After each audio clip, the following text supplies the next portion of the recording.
Nobody saw this coming, not fans, not Hollywood insiders, and definitely not the people who thought this chapter had been sealed shut forever. Because when Russell Crowe finally opened his mouth about Nicole Kidman and Keith Urban, it wasn't nostalgic, it was loaded. The kind of loaded that makes you sit up straighter and ask yourself why this was kept quiet for so long. This wasn't a casual reflection or a feel-good memory. This was Russell speaking with the weight of someone who knows what happened behind the scenes, when cameras were off, smiles were curated, and the public story was far cleaner than the truth ever was. His tone alone set the internet on fire, reflective, guarded, almost heavy, like someone choosing his words carefully because once they're out, there's no pulling them back. Fans instantly started connecting dots they didn't even realize were missing. Old interviews, awkward award show moments, years where silence spoke louder than headlines. And suddenly, people realized there may have been tension, loyalty conflicts, and emotional fallout that never made it into the glossy Hollywood narrative surrounding Nicole Kidman's life, especially after Keith Urban entered the picture. What stunned people most wasn't just what Russell hinted at, it was why now? Why speak after all these years? Why reopen something that seemed settled? And why did it sound less like gossip and more like unfinished business finally finding air? Because once Russell started talking, it became clear this wasn't about stirring drama. It was about acknowledging a truth that had been politely ignored, and once you hear what he alluded to, it becomes impossible to believe the public story was ever the full one. The moment Russell Crowe's comments began circulating, the reaction wasn't explosive in the usual tabloid way, it was uneasy. Because this wasn't a reckless spill or a bitter tell-all. It sounded like something far more deliberate. A man choosing, after years of restraint, to finally acknowledge that the public version of a story was incomplete.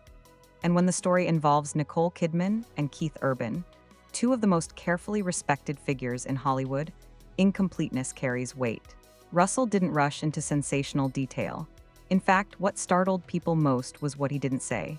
His words were measured, reflective, and heavy with implication rather than accusation.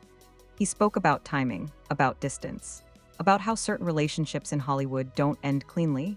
They simply get recategorized, quietly and permanently, once life takes a different turn. That framing alone sent fans back through decades of interviews and appearances, searching for moments that suddenly felt different in hindsight.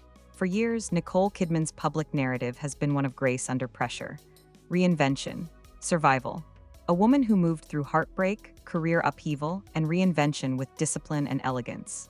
Keith Urban's presence in that story has been framed as grounding, stabilizing, and redemptive. It's a narrative audiences embraced because it felt resolved. Russell's comments didn't shatter that story, but they complicated it. He spoke about loyalty in a way that felt personal, not abstract. About how friendships formed in intense creative periods can carry emotional weight long after the work ends. And about how those connections don't always survive new chapters, not because of betrayal, but because boundaries change when priorities shift. That distinction mattered. He wasn't accusing anyone of wrongdoing. He was acknowledging loss that never gets named publicly. Fans immediately noticed how often Russell emphasized respect. Respect for Nicole, respect for Keith, respect for privacy. That respect made his choice to speak at all feel significant. Because people don't break long silences lightly, especially in an industry where silence is often currency. The implication wasn't that something scandalous happened. It was that something meaningful ended, and the ending didn't come with closure for everyone involved. As people revisited old footage, they noticed subtle things they'd overlooked before. The way Russell and Nicole's interactions shifted over time. The warmth that once felt natural slowly replaced by professional distance. The absence of commentary where commentary might once have been expected.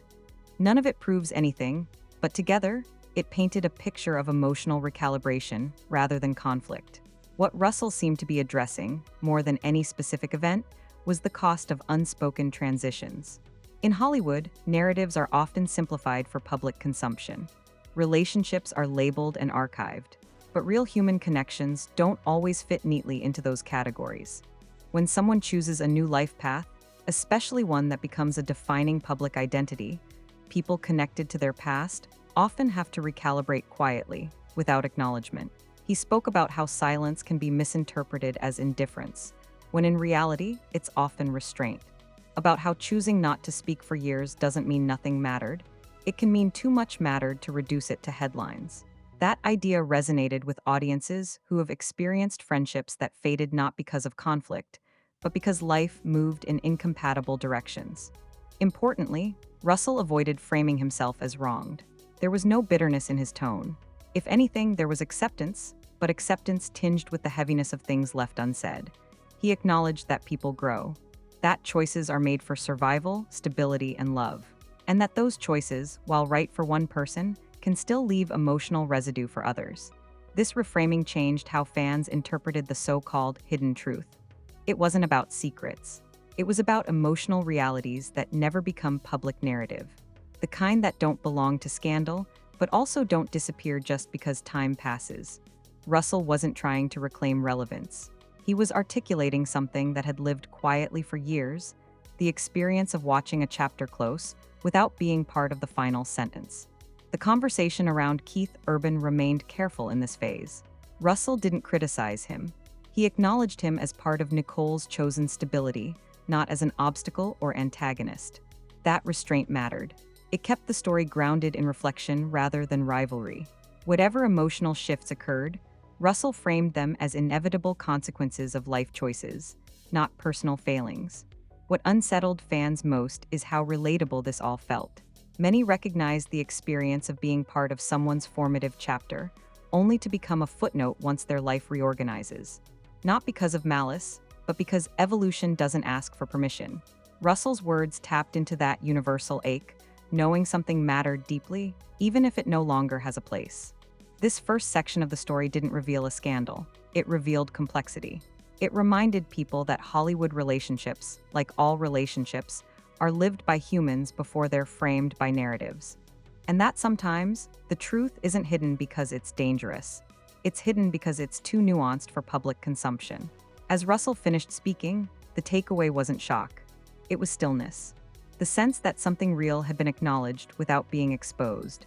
And that acknowledgement alone was enough to shift how people understood a story they thought they already knew.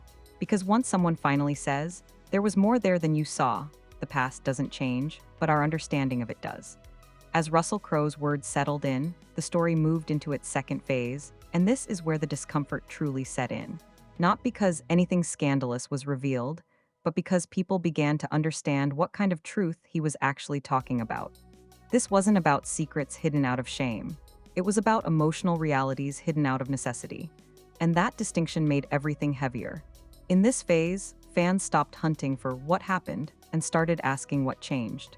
Russell's comments reframed the entire timeline around Nicole Kidman's life, not as a sequence of dramatic breaks, but as a series of quiet transitions that required people around her to adjust, sometimes without conversation, acknowledgement, or closure. That's where his honesty landed hardest. He spoke about how Hollywood friendships are often forged in intense, immersive environments, long shoots, isolated locations, emotional work that bleeds into real connection. And when those environments end, the bonds don't just disappear, they linger. But when one person's life takes a definitive turn, especially into a highly public, stabilizing marriage, the rules of access change. What once felt natural suddenly feels inappropriate. What once felt mutual becomes unspokenly one-sided. Russell didn't say Nicole did anything wrong. In fact, he repeatedly emphasized that she did what was right for her life. But he acknowledged something most people don't say out loud. Someone else's healing can still feel like your loss. And that loss doesn't get named when the public story frames everything as a happy ending. This is where Keith Urban's presence became central, not as a villain, but as a symbol of finality. Russell's reflections suggested that once Keith entered Nicole's life as her anchor, the emotional landscape around her reorganized completely. Not dramatically, not cruelly, just decisively. And for people connected to her previous chapters, that reorganization meant stepping back without ceremony.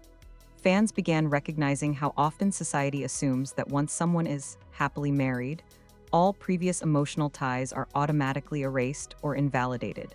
Russell's comments challenged that assumption. He didn't imply romantic betrayal. He implied emotional displacement, the quiet understanding that certain connections no longer fit the life someone is building, even if they once mattered deeply. This phase also brought attention to Russell's restraint over the years.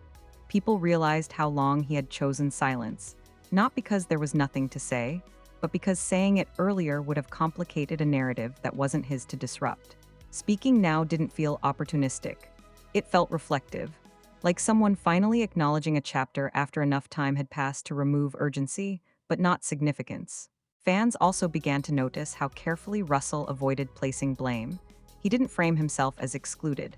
He framed himself as aware of the moment when proximity became distance, when familiarity became formality, when presence became absence without a conversation to mark the shift.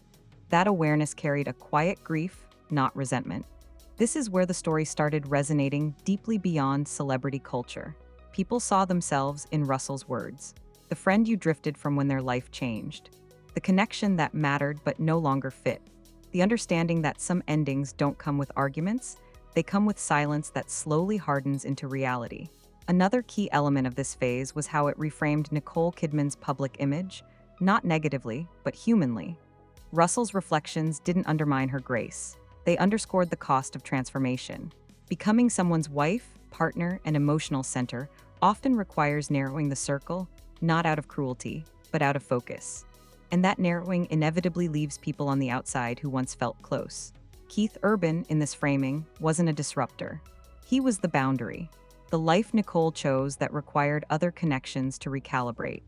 Russell's acknowledgement of that reality didn't suggest conflict between the men, it suggested respect.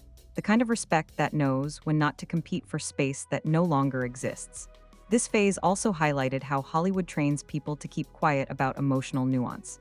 Public narratives favor clarity, happy endings, clean arcs. Russell's choice to speak disrupted that simplicity.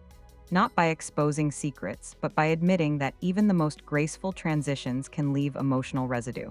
And that residue doesn't disappear just because time passes. Fans noticed how Russell framed the past not as something he wanted back, but as something he wanted recognized. Recognition doesn't demand reunion. It doesn't demand explanation. It simply acknowledges that what existed mattered, even if it no longer has a place in the present. As this second section unfolded, the story felt less like revelation and more like reconciliation, not between people, but between memory and reality. Russell wasn't trying to reopen doors. He was naming the moment they closed, quietly and permanently. This phase didn't turn Nicole Kidman into a question mark or Keith Urban into a wedge. It turned all three into humans navigating transitions that don't come with scripts. And that's what made the story so compelling, not the drama, but the truthfulness of emotional complexity rarely admitted in public. By the time this chapter settled, fans weren't left speculating about scandal. They were left reflecting on something far more enduring. How many meaningful connections in life don't end with conflict, they end with change. And how rarely we talk about the grief that comes with that kind of ending, especially when everyone involved did what they thought was right. Because sometimes, the hardest truths aren't the explosive ones, they're the quiet acknowledgments that something mattered, even if it couldn't last. By the time the conversation reached its third phase, the frenzy had disappeared, and what remained was understanding.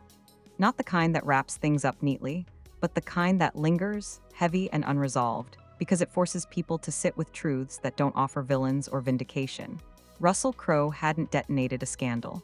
He had done something far rarer in Hollywood. He had named an emotional reality that had never been given language. This phase was defined by acceptance, not of facts, but of feelings. Fans began to grasp that what Russell opened up about wasn't a secret kept out of fear, but a truth kept out of respect. He wasn't correcting history, he was adding depth to it. And once that depth was acknowledged, the story stopped being about Nicole Kidman or Keith Urban as individuals, and started being about the cost of transformation itself. What people finally understood is that Russell wasn't speaking to reopen a door, he was marking the moment it closed. Quietly, without drama, without explanation. And for many, that realization was more affecting than any explosive reveal could have been, because it mirrored something deeply familiar. The relationships that mattered profoundly then ended not with conflict, but with reorientation. In this phase, the idea of truth shifted away from facts and toward context. Russell's comments didn't contradict the public narrative of Nicole's life. They completed it. They acknowledged that becoming someone's anchor, spouse, and partner often requires narrowing the emotional circle, not because the past is rejected, but because the present demands focus. And that narrowing, however healthy, still leaves impressions on those who once stood closer. Nicole Kidman's role in this understanding remained intact, dignified, intentional, and self-directed. Russell never implied betrayal. He implied boundaries. And boundaries, while necessary, can still hurt when they arrive without conversation. That distinction mattered deeply to audiences who have experienced similar shifts. When a friend's life changes, and you're left to interpret the distance on your own. Keith Urban's presence in this phase became symbolic rather than personal. He represented finality, not conflict. The life Nicole chose that made other connections recalibrate. Russell's tone toward him remained respectful, almost deferential, reinforcing that this was never about rivalry or resentment. It was about recognizing when a chapter ends because another one has fully begun. This phase also reframed Russell Crowe's silence over the years as a form of integrity. People recognized that speaking earlier would have disrupted a story that wasn't his to complicate. Remaining quiet didn't mean nothing mattered. It meant too much mattered to be reduced to speculation. Speaking now felt like closure rather than provocation. Like a man acknowledging something only after it no longer needed defending or explaining. Fans began to discuss how rarely public figures admit to emotional displacement, the feeling of being gently moved out of a space you once occupied without ceremony. It's not rejection, it's not betrayal, it's change. And change, when unspoken, can be deeply painful even when it's right. Russell's honesty gave that experience language, and that language resonated far beyond Hollywood. This phase also prompted reflection on how society frames happy endings. We often assume that when someone finds stability, all previous emotional ties dissolve cleanly. Russell's words challenged that myth. They suggested that happiness doesn't erase history, it reorganizes it. And in that reorganization, some connections are honored privately rather than continued publicly. The most striking realization of this phase was that no one was wrong. Nicole chose a life that brought her peace. Keith became the partner that anchored that life. Russell accepted a shift that came without explanation and carried it quietly for years. The discomfort came not from wrongdoing, but from the human truth that not all endings come with dialogue, and not all losses are acknowledged. As the conversation matured, people stopped asking for more details. They stopped speculating about timelines or motives, because they realized there was nothing more to extract without violating the very respect Russell had shown. The story didn't need expansion, it needed restraint. This phase ended with something rare in celebrity discourse: empathy without entitlement. Fans allowed the truth to be what it was: incomplete, emotional, and private. They accepted that some stories aren't meant to be fully known, only partially understood. And that partial understanding can still be meaningful. In the end, Russell Crowe didn't expose a hidden scandal. He exposed something far more human: the quiet ache of recognizing that something real existed, mattered deeply, and then ended without spectacle. He gave voice to the part of life we rarely honor, the chapters that close softly, leaving behind respect, memory, and unresolved feeling that doesn't demand resolution to be valid. That's where this story rests. Not in shock or outrage, but in recognition. Recognition that Hollywood lives are lived by humans first. That transformation carries cost. And that sometimes, the most honest truth is simply this: something mattered even if it couldn't last. And once that truth is spoken, it doesn't ask for judgment, only understanding. Before you scroll away, take a second, because this isn't the kind of story you just consume and forget. What Russell Crowe shared wasn't about scandal or sides. It was about something far more uncomfortable and real. The quiet endings we never talk about, the connections that mattered deeply but didn't survive life's next chapter. If this made you pause, that's not accidental. It means you recognize something human in it. Like this video, if you believe not every truth has to be explosive to be meaningful. Comment with your thoughts, not to speculate or accuse, but to talk about change, boundaries, and how loss can exist even when everyone involved did what they thought was right. And subscribe, not because you want more gossip, but because you want context and depth in a space that usually rewards noise. Stories like this deserve room to breathe, not to be flattened into headlines. When more perspective comes, and it always does, you'll want commentary that respects complexity instead of chasing outrage. Scrolling past this means choosing easy narratives. Staying engaged means choosing understanding. If you've ever drifted from someone without a fight, if you've ever carried a chapter quietly after it ended, then this story wasn't just about celebrities, it was about you too. Stay here. Join the conversation that values nuance over shock, reflection over rumor, and humanity over hype.